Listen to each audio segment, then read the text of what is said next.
show us a little bit of respect.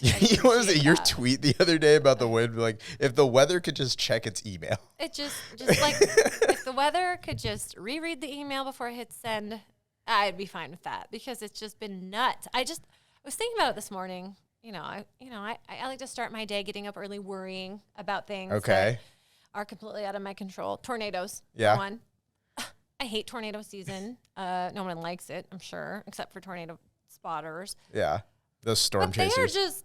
There's just nothing you can freaking do about a tornado, and it's just meant to destroy anything in its path, and that sucks. Yeah, nobody's ever like yelled at a tornado and won.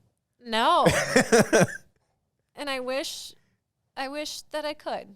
I don't always have the best attitude, but it's nothing against a tornado, unfortunately. Wow, people are gonna listen to this intro and be like, is she okay? She's not. She is. She's fine. She's coping. Damn. Oh, we had a great episode that you're gonna listen to, but before that, who are you jealous of this week? Oh, let me tell you who I'm jealous of a specific group of people. Okay. That also deal with a microphone. Hold on, let me guess. Oh. Never mind. I'm jealous of voice actors. And let me tell you why. So I've been listening to a new podcast called I Hear Voices. Okay. And it's Will Friedle, who played Eric Matthews on Boy Meets World, and Christy Carlson Romano, who is Ren on Even Stevens. She's also Kim Possible. Exactly. Voice actor. Yeah. And so their podcast, they bring in like all these like voice actors in Hollywood, like people that you and your kids have probably heard their voice for the past like 20 to 25 years, and you have no clue who they are. Oh, wow, that's so interesting. And one of them is this guy named Eric Bauza, and he, in like a 30-second succession, just goes from Bugs Bunny to Elmer Fudd to Daffy Duck to like Tweety Bird and Sylvester the Cat. Like, it just seamlessly transition. I'm like, how? and he is the official Bugs Bunny? No, so I think there's like a couple of them. Yeah. But he's like done, like he'll be Bugs Bunny for like a WB cartoon, but there's like a different guy who did it for like the Space Jam. Right. For the movie. Well, that's really interesting. We just lost Minnie Mouse, and there was one Minnie Mouse, and she had been doing Minnie Mouse for like 50 years or something, and she just died this past year. But I would not ever know who she was or what she looked like. That's really interesting. But you've been influenced by her because you're so, like that's part of like you growing up. Yeah. Yeah. Voice acting, we talk about this all the time, the voice for your piece, and you deal with this all the time, can make or break the end product. And it is so important that you pick the right one. And I know we work with a ton of talented voice actors, but how do you kind of vet? Like, do you know when you're editing a piece, do you know, like, I need a man in his 50s with the grit, sounds like he smokes a pack a day? Or, like, how do you go in? Could you think I'm making this piece and I think it needs this, but then it ultimately ends up with, like, a female? I think the best part is, like, when you, like, have that preconceived expectation of, like, this is what I needed. Yeah. And then somebody tells you, like, no, this is what you needed. And you're like, oh, this is so much better. You've done some voice acting for us. I've done like scratch tracks before. Like when we don't like hire a voice actor yet, I'll just throw my voice in just to get timing down. Yeah. We need to get Lori on a voice acting. Lori would love that. Lori would love it. I think she could take a piece from good to great. Yeah. Easily. Yeah. Out of this world. Very forceful voice. Yeah. Yeah. You should hear her when she's mad. Well, all right, who are you jealous of this week? Oh, man. I'm jealous of, I'm a jealous person. I'm constantly jealous of everyone around me because I'm surrounded by talented people. But I got to say, I'm jealous of the Kardashians this week because their new show just launched and I watched it. And pretty good. Was they're it freaking beautiful? First, they're like so beautiful. Is Rob Kardashian like in this a little bit? No. Well, I've only seen the first episode. Not so far, no. Okay. So, yeah. Like, I remember he was like starting a sock company and then he was just like out of the show. Oh, he's making hot sauces now. What? Yeah, you'd be interested. I'm John, down. too. We should, we've got more podcasts coming. Isn't there one about hot sauce or something? I don't know. We need to get. Let's do it. Yeah. Let's find a hot sauce aficionado. Mm-hmm. And he can come on here. Yeah. John's raising his hand. He thinks that he is the hot sauce aficionado. We went to Buffalo Wild Wings yesterday, and I couldn't even handle the medium, so I will not be participating. Like, under my eyes sweat. The best is like if you get something hot enough and it just starts like clearing your sinuses. And That's you're like, not the best. Yeah, part. it is, because then you're like, oh, I can breathe.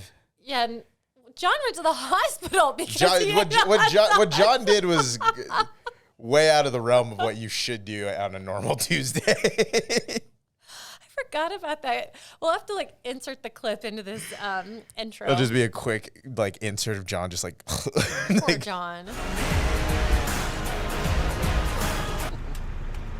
Is that over? Yeah, you're good, bro. You still got a whole minute. I'm done. Oh. Oh man, we're glad you didn't pass away because we're glad you're part of the team. Oh my gosh, this is off the rails. Our guest this week was, he's so cool. Yeah. And he's so talented. Yeah, we brought on Sean Brenan, who is a classmate of mine at Loras College. He's a DP right now in New York. He's worked on a bunch of different spots for CBS Sports, LinkedIn, eBay, and stuff. And he's just kind of created his own niche and his own, his own way of storytelling too, on like a really high level piece. And it was so cool talking to him on the podcast. And then, it was getting later in the day and all you guys had left. And I was still talking to him for like another 25 minutes after everybody had left. It was so cool just talking with him. And at least for me as another creative, it was one of those, because I get imposter syndrome a lot of like, oh, he's doing cool things. Like, am I not doing cool things? You're doing cool things. And like, it's so cool to just see two people like occupy the same space and everybody's just saying like, no, you're doing good and you're doing good. Mm-hmm. It's cool that you guys can both make beautiful things, but you're approaching them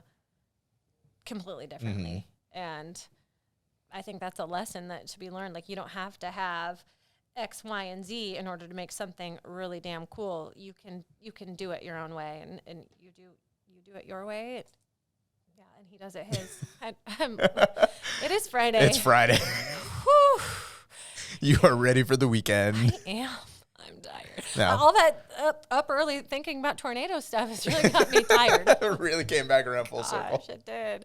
Well, enjoy the episode, you guys. And Sam, thanks for bringing him on. He's awesome. Thank you. Bye. Bye. We were totally going to expense the plane ticket. We've been fine. Sam goes, well, this one's definitely going to be virtual. I'm like, well, why can't he come? He's like, well, he's in New York. I'm like, okay, that's fine. That makes sense. Yeah. No, I'm happy to be here. This is great. I look forward to talk with you guys. Yeah, Sean, the podcast is jealous, and the reason I wanted to bring you on is because just from seeing your work and stuff lately, like, dude, I've been super jealous of you, just like the stuff that you've been able to accomplish, the stuff that you've been able to cover as a storyteller has been incredible, and like your eye and creative vision has been really cool. So I wanted to bring you in to talk to you about that. But for people who don't know you, kind of introduce yourself. Who are you? All right, cool. I've been rehearsing this for a while. So I'm Sean Brenan. Sam and I actually went to school at Loras together. I feel like I'll start there. High school and all that stuff didn't really matter. So yeah, I'm a director of photography, freelancer here in New York. I do a lot of like kind of commercial branded content stuff and a lot of like documentary stuff. I started mostly in the sports world, and then since then have kind of expanded into different industries and stuff. I started, at CBS Sports as like a PA, and then have since kind of worked my way up into a little bit more of like a DP producer role, kind of shifting between depending on projects and stuff. So yeah, I don't know if you want me to go back to like. No. I do. Yeah. I mean, yeah. You say high school, that stuff doesn't matter, but I want to know when you did start to realize you were a creative kid. Yeah, I think it's really funny. And I think one of the reasons I've been like really kind of passionate and dedicated to the industry at the age that I'm at now is because I like didn't grow up like shooting, or like I didn't make home movies.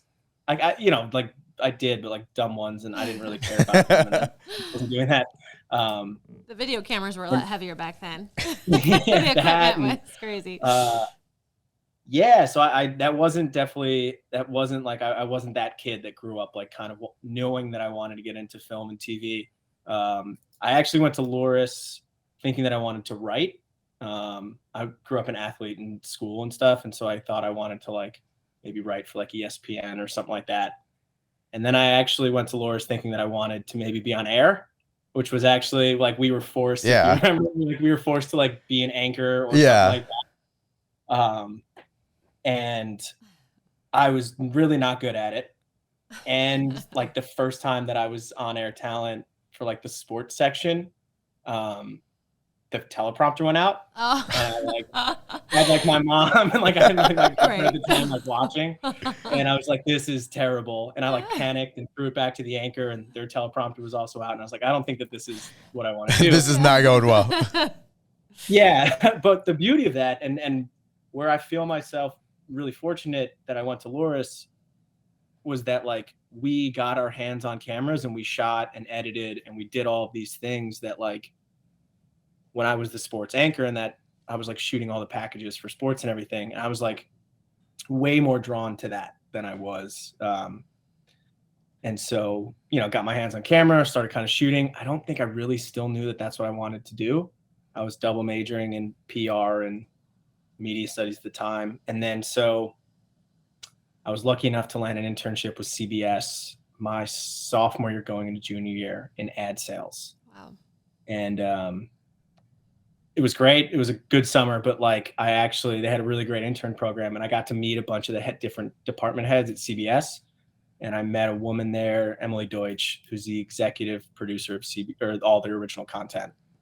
And I was like a little like intern dressed in like all like Kohl's and like, just whatever, like living in New York, like all the stuff my mom had bought me. And I like went into her office and like asked her if I could like help out for the rest of the summer on shoots. And she couldn't have been lovelier. And like, I got to like help out on some shoots and stuff like that. And then she brought me back the next year as her like features PA. Wow. So that was when I think I kind of like realized that was the route that I wanted to go. So yeah, I owe a lot to that conversation, which is pretty cool. Wow, what an example! That's awesome, dude. Shooting your shot. And you and I have like a lot of the similar things too. Like I knew I wanted to go into like broadcast in high school because I did radio, and then getting to Loras, like picking up the camera, like that's where I think we both kind of found our niche, and we're like, oh, this is a job. But you had a lot of people at Loras who had like very diverging paths. Like I initially went the diverging path of like local news, local sports, just shooting every day and stuff like that. And you definitely took a much different route compared to a lot of people there. Like, what was it like post-graduation for you and trying to figure that route out as a freelancer? Yeah, so I was lucky. So when I graduated, that same woman, in that department, I'd made quite a few contacts, and they loved me because I was like, I don't think I was that creative at the time and whatever. And I was like this football player that was just like, they would just like load me up with all the gear.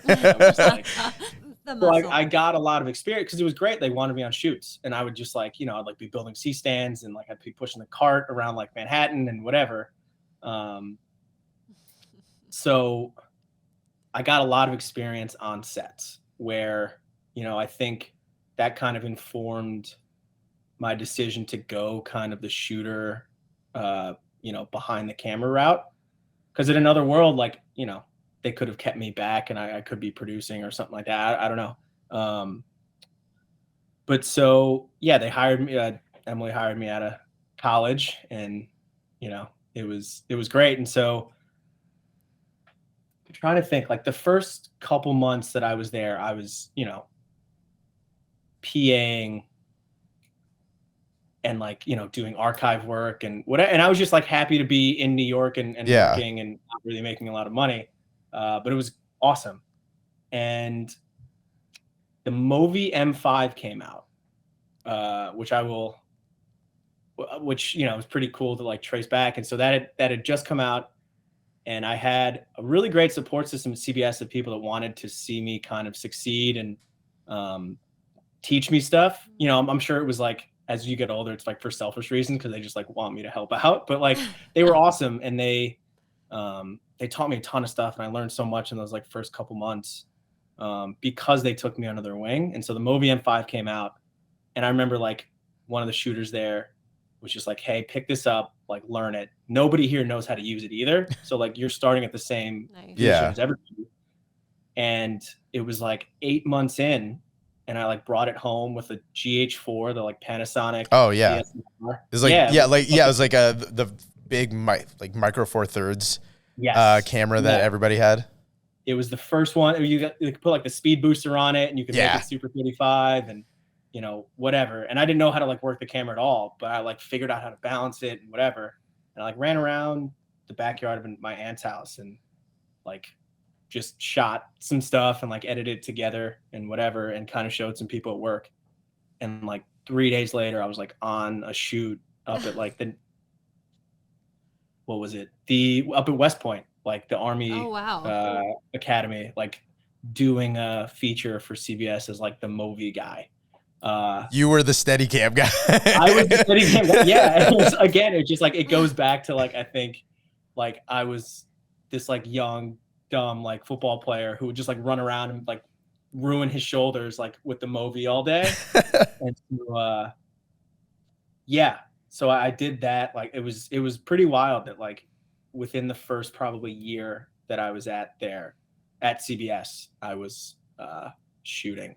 Oh my gosh. Well, I mean, you stuck your neck out how many times, and look where it got you. I think that's huge. Yeah, I think, I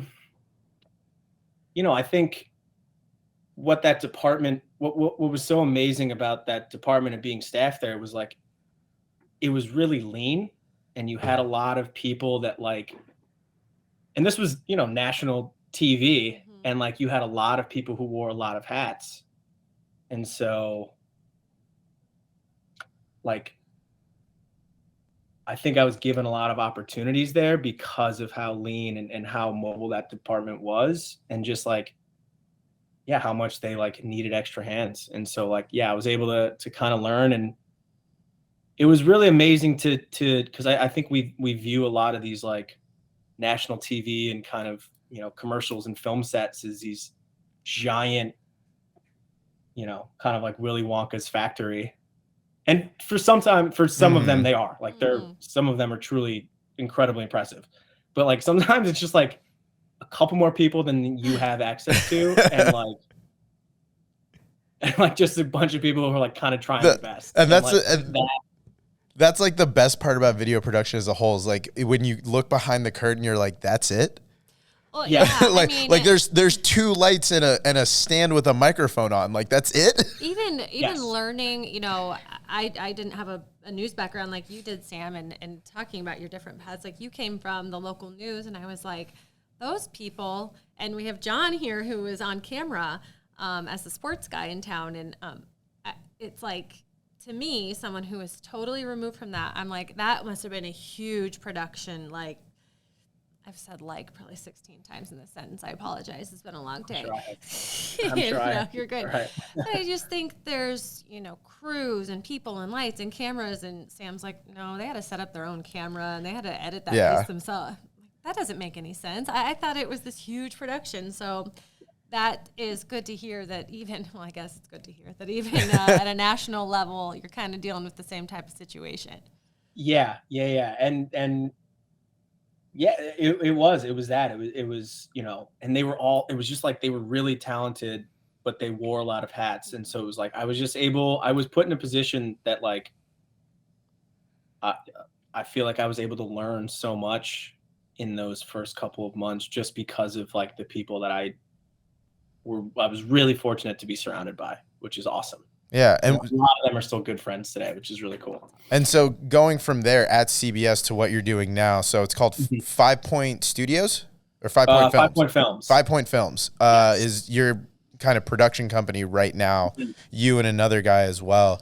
Yes. Talk about what that journey has been like as a freelancer and the amount of opportunities you had. Like, I was watching your piece, Essential, that aired on CBS, and the other one that really got my mind turning was the one piece that you shot with the San Francisco State player who he's from the Ukraine, and like he has to go through the NCAA tournament while there's a war going on in the Ukraine, and like just your creative eye and visual, the way that you shot that was incredible.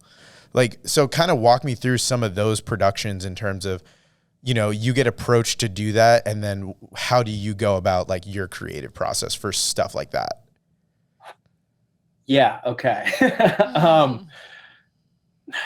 Like the short answer is like, I've been really lucky, which is, I'm sure you've probably heard that on this podcast like a million times, right? But like, I think that that's true. And I think, you know, I'm not going to use that as a cop out, because I have worked really hard to get to where I am, you know, and, you know, I always kind of go back to like when I decided to go freelance. I think it was probably like 5 or 6 years earlier than most people. And it was like the real honest answer was like, I just didn't have a lot of friends in New York. Like, I had like family and stuff here, but like, I use like a lot now too. I'm sorry. That's No, what the you're good, episode will be called. Like Sean Brenan. But yeah, I didn't have a lot of friends here. And so I would spend like weekends and my free time doing like watching like 45-minute camera reviews from like Philip Bloom and, Oh yeah. you know, like early YouTube stuff Mhm. that was like, we had all these amazing kind of tools at our disposal. And it's so much better now too. Like, you have YouTube channels that are like dedicated to the filmmaking process. You like Peter McKinnon and a lot of these guys that are, so yeah, like that progressed me a lot in my career, where I was only staff at CBS for 3 years after graduating. And so I decided to make the jump to a freelancer. Yeah, when I was 25, I think. And I had a good friend who had left CBS, and she was going to an ad agency, and she was kind of giving me some work here and there, and enough to where I was able to buy a camera. I bought like the FS5 and just kind of started that gear route. And so, yeah, I went freelance. I was doing a lot of stuff with them for about a year, not so much CBS. And just kind of like, which is, I think is really great, because that first probably year and a half as a freelancer, I like messed up all the time. But I was like, it was beautiful because I was like editing and doing my own stuff, and like I could usually bail myself out. But like, God, I blew so many shoots, and you know, like audio, I'd mess up all the time and whatever, and I'd like fix it in post, and I'd be like sweating, but you know, I'd get it done. And You're just looking at Premiere, you're like, oh, please work, please work, please work. yeah. Like Oh, doing stuff and trying to figure out. And so I did the kind of like shooter, producer, editor role. And I think that was a really great learning experience, because I think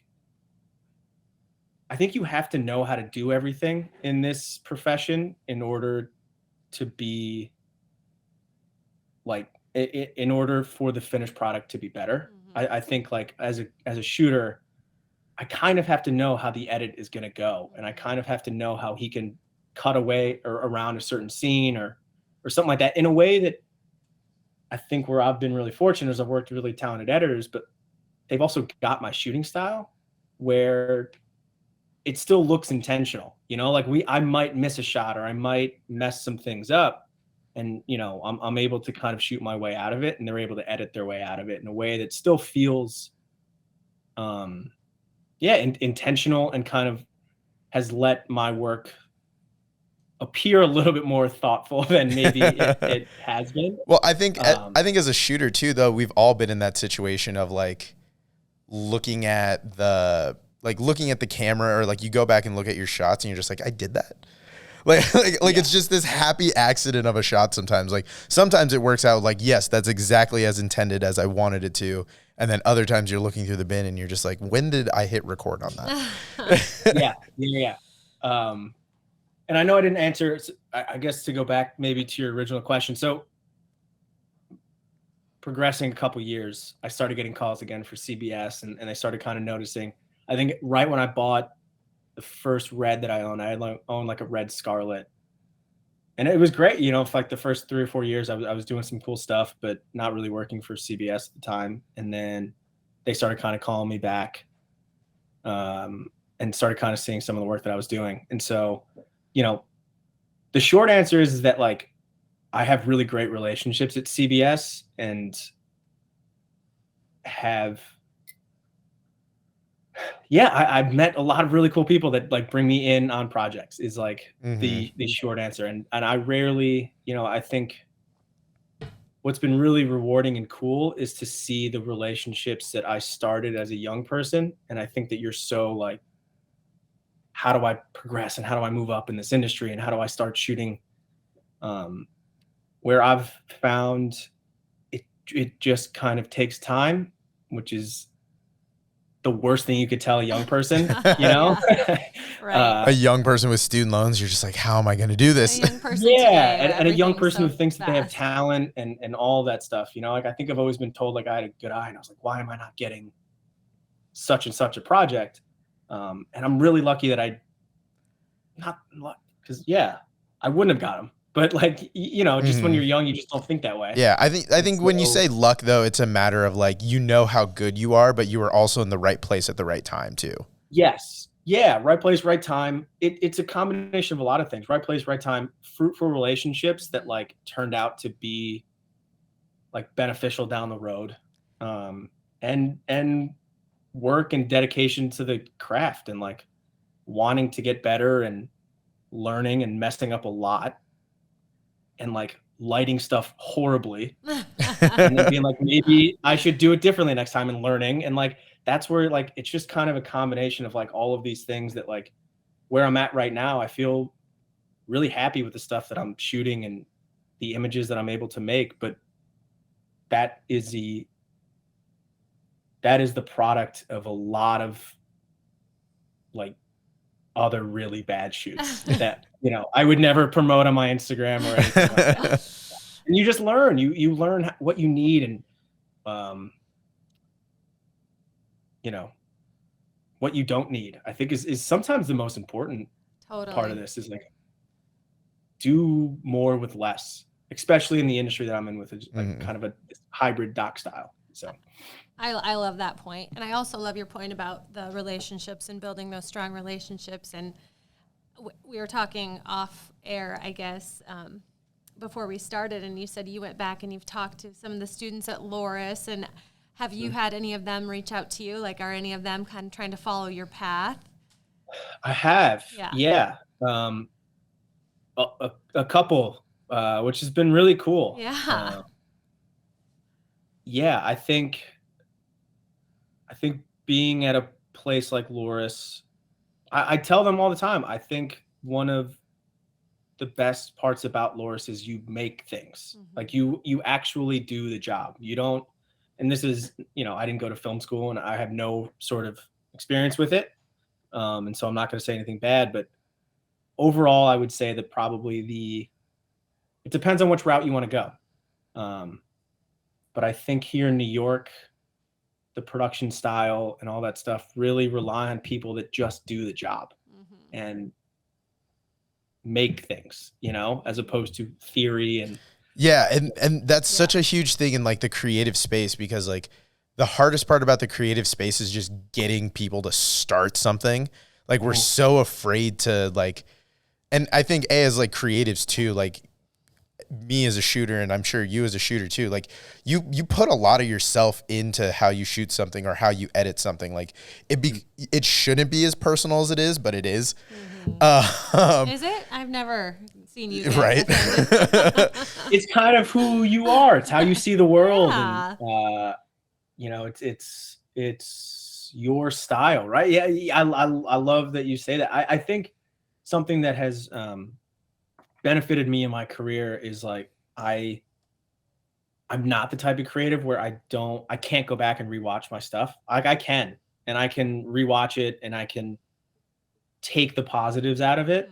And I'm proud of often the thing that I'm able to do. Even 6 or 7 years later, I can look back at stuff and be like, I know the obstacles that I was facing for that job. Um, and I think that's been a good thing because like I think I don't beat myself up too much I don't get to a point where I'm afraid to make something, Yeah. Um, No, so that's yeah, you're right though. It's like every shooter, I don't know. Yeah, or, it is very personal. or like I think about like every edit that I've done, and then like I send it to the client, and the client's like, I really don't like that shot, and I'm like, do you know what I had to do to get that shot? I was on all floors. like I was at the top of a grain bin or something. Like, but I guess for you then, like, where do you see, I guess, this evolution of media in that sense then? Because like you as a freelance shooter, you're doing such high level things in terms of stuff that's for CBS. We here at Bing Bang kind of occupy a different space of helping mid-sized businesses, but everybody's trying to put out the best content as we can. Like where do you see this like content landscape going for storytellers like us? It's been, and I'm not the old guy in the room when I talk to a lot of people about the media landscape, but I'll say I think it's been really cool to see the progression since I got into this industry, of that evolution of the word content. I remember reading, I think it was like 2017, it was like a Times article about like the death of content. And I remember just being like, maybe I missed the boat. And, there's so much work. Wow. There was and still is so much work to go out there. I think what I've seen is I've seen a lot of kind of production companies that maybe didn't invest as much in quality. I've seen those start to drop off in a way that like I've noticed. I think people are willing to pay for good stuff now. And I think it's really cool because I think companies that can tell good stories and produce images that resonate with people are in a position to like really succeed, because I think content is still booming. It's just I think it took a little while for people to realize that quality really does matter, and that bad images can do more damage than we had maybe initially thought. And so, I'd be interested to see like, what your guys' take is on that too. Cause I think, in investing, and that's not just money, gear and all of that stuff, but like really like time and effort in a project has always led to me getting more work, always. And so, but I mean, how that shapes in the landscape as a whole, I don't, I'm a little bit more. But how do you fight that then? Because I think our biggest obstacle is time. Like a client comes to us and they want content now, and it's a matter of like how, like I spent an hour setting up a shot that I know is going to end up on Instagram Reels for somebody who's like, however, it might be like 5 seconds, but like I busted my ass for that shot. Yeah. But like, like it's so weird in the sense of like we're fighting time because the content wants the client wants content now. Everybody wants content now. Yeah. Like it's such a weird space in terms of us fighting time, and we want to take more time to set something up in that sense. Like we talked a lot about this last week. Last week's podcast was just about the art of building a brand and this and that, and we did go back and forth on the art of long form storytelling. Like you're obviously so great at doing, Sam's so great at doing, everyone here is so great at doing. But I think in order to survive in this current landscape, you have to be able to know how to appease the audience at large. you know, so it is going to be cutting it down into a 5-second reel. That piece that you shot today isn't only going to be a 5-second reel, if I have to say. No, I know it it's won't, also but like going to be a lot, you know, a piece of long form content, but it's all about creating the journey to get to that, to get the consumer to be able to get into a position where they can sit and pay attention to that long form content, because that's what you want them to do. Now that is coming from a, you know, a marketer. Now you guys are artists, you're true artists. So if I were an artist and someone was like, create this beautiful oil painting, but make it tiny, we're only going to look at it for 5 seconds, I'd be like, no, I've got issues with that. So I can totally see every... And I think the big thing is like, I think I've always said it, like the job's never done, it's just shipped. Like I could have spent, like in news, like the package wasn't done, I just had to make the 5 o'clock news, or I had to make the 6 or 10. Like I could have spent another 2 hours on that if I wanted to, but like you got to send it. Yeah. I mean, it just depends on I think that's kind of the beauty though, right? Like I think you have to be precious to a point about it, and you want to put as much of yourself into it. But I think that you're going to die a lot more days in this business than you will survive if you're a little too precious with it. And yeah, this whole business is compromises, you know. One of my early mentors talked about the production triangle, and it was like time, money, quality. And you can't have, like, rarely you get all three. Rarely. You know, like you'll have a client who like wants it fast and they want it high quality. It's like, all right, it's going to cost a lot of money. You know, like we need more people on set and all that stuff. So, you know, yeah. I don't know. I don't know, because I think maybe I'm a little isolated in my little bubble of like kind of sports features, and I do like a lot of stuff with kind of like LinkedIn and a couple other brands, but I've been lucky that they've all been kind of like longer form and a little bit more. And I think, you know, it's just taking time. I don't know. You telling stories about sports, for example, that is, I mean, there's just something about sports that everyone can connect to, and everyone wants to learn more, and everyone wants to almost be the most educated on a subject in sports. Like I'm even the same way. I'm not an athlete by any means anymore, but you know, I watch that stuff. There's a hook, there's an immediate hook. And especially if you're doing it as well as you are, which, you know, you're shooting it beautifully. It's just that hook is there, and people are invested. I think there's so many factors that go into whether a piece is going to be quote unquote successful or not. Right. But yeah, it's really interesting. I struggle with that a lot because I have done enough. I've done a lot of sports, and it's been, I've met a couple of people, and we've done some really cool things as of late that I'm really proud of. But I also think it can be a bit of a grind, and it's a little repetitive, and it can be, which is the same with everybody, right? But I also think that those are great opportunities to learn and to, like, you know, if you are investing in each one of those projects, that, you know, you're going to learn a little bit something else. Definitely. And you're going to be able to apply that to a project that you do care about. Like that USF piece, I think I could take that as a little bit of a microcosm, but like, you know, that story was super unique, right?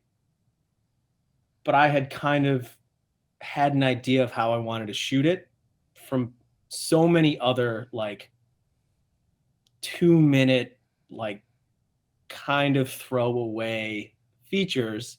And I'm not going to say, you know, I've loved every project I've worked on, but like, no, but we love sub a little bit more than others. Totally. Yeah. And so had I not like cared about those projects in a way that I was at least willing to like learn from them, the projects that I do care about, I don't think that I would have been ready.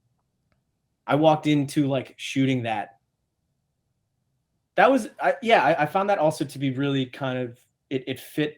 I tend to shoot a little bit darker. I think I found in a way that a story that really kind of matched. But I think you know, for me, I think the thing that I've been most proud of in my career was like the progression I've made from like somebody who just wanted to make like pretty images to now I really do want the piece itself to be better from the images and the way that I either move the camera or all that stuff to be enhanced by the and for it not to be selfishly pretty because like I shot it, you know? And so I found like with that project, it just felt like a lot of things were kind of converging where we can be a little bit more thoughtful and intentional. And that was a hard thing to shoot because I was with him and it was like me, him, and my camera AC. And it was just us three, like kind of making this thing. And he was really awesome to like buy in.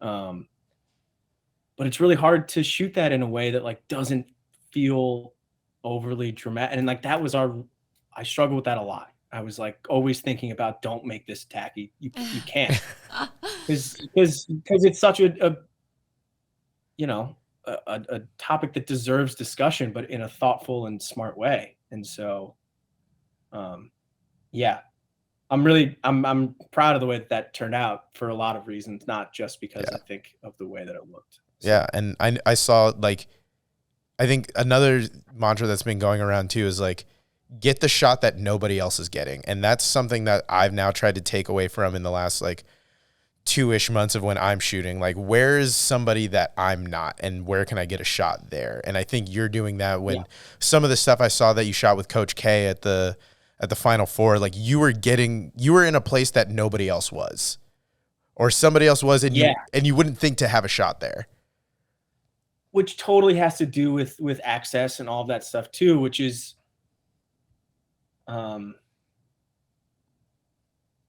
know, I was really lucky that like CBS had the Final Four this year and it was Coach K's last game. And, you know, I was put in a position where like my whole job was to shoot him, like 70,000 people in an arena. And I got one guy. That you just got to follow that one guy in blue.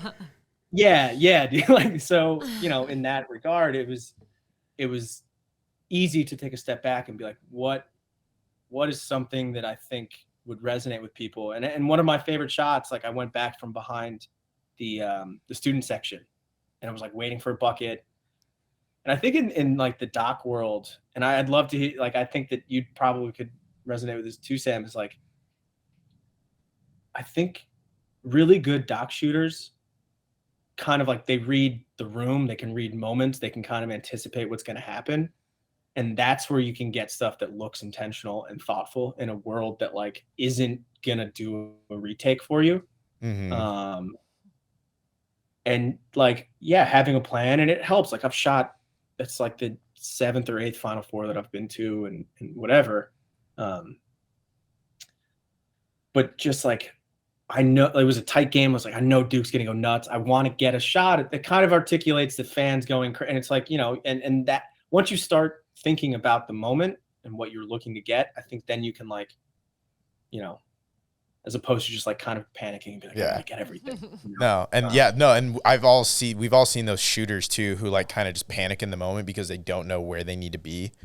And you feel bad for them, and so like you kind of just give them like, oh, go over there, and then maybe they'll get a shot, but like as long as they're not in your shot.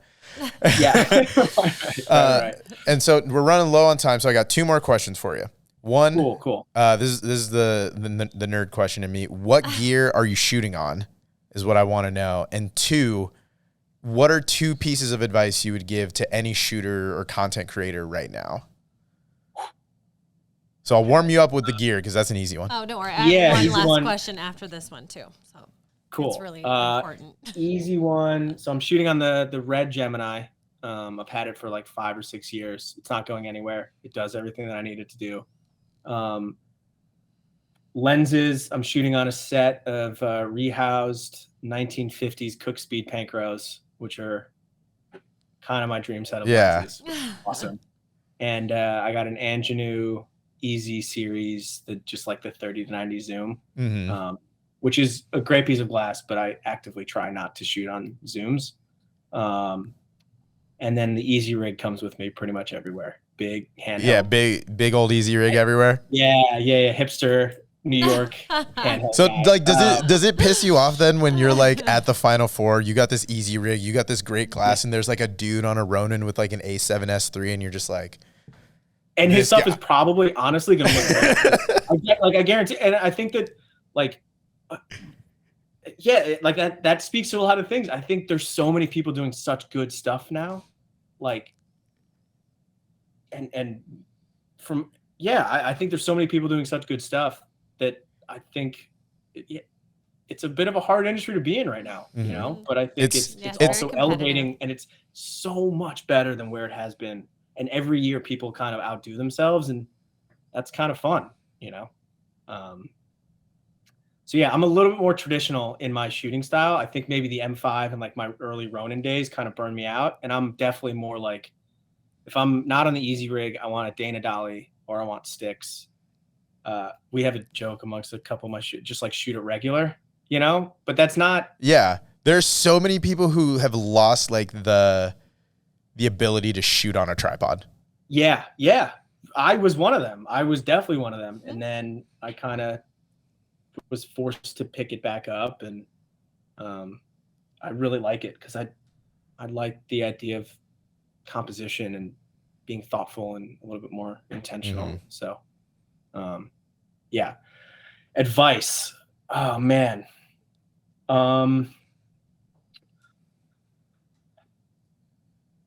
Good. I don't know. Hopefully, I